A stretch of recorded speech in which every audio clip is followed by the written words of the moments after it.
ማረፍ አትፈልጉም? ርፍ ማለት አትፈልጉም? ይሄ ረፍት ከሞት በኋላ የሚገኝ ረፍት ነው። ለዚህ ነው የምንሞተውማ ለዘላለም ለማረፍ ነው።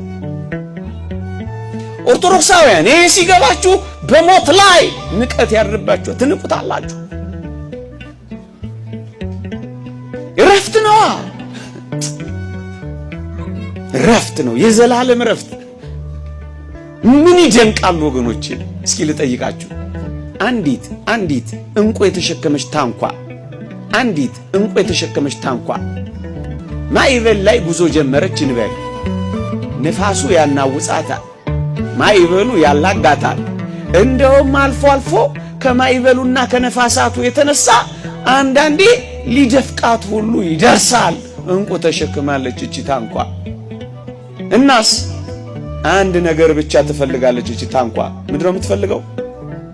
ፈጥና ቀዝፋ ወደቧ ጋር ሄዳ አርፋ። እውነት አሰብ ማረፍ፣ መልህቋን ሄዳ ወደቡ ላይ መጣል ብቻ ትፈልጋለች ይቺ ታንኳ ወገኖቼ። ምክንያቱም እንቁዋን እንዳያዘች ወደቧ መድረስ ትፈልጋለች። መስጠም አትፈልግም፣ መደፈቅ አትፈልግም፣ የለፋችበትን ነገር ማጣት አትፈልግም። ስለዚህ እየቸኮለች ወደ ወደቧ ትቀስፋለች። ምን ፈልጋ? ከማይበሉ ማረፍ ፈልጋ። ምን ፈልጋ? ከነፋሱ ማረፍ ፈልጋ። ምን ፈልጋ?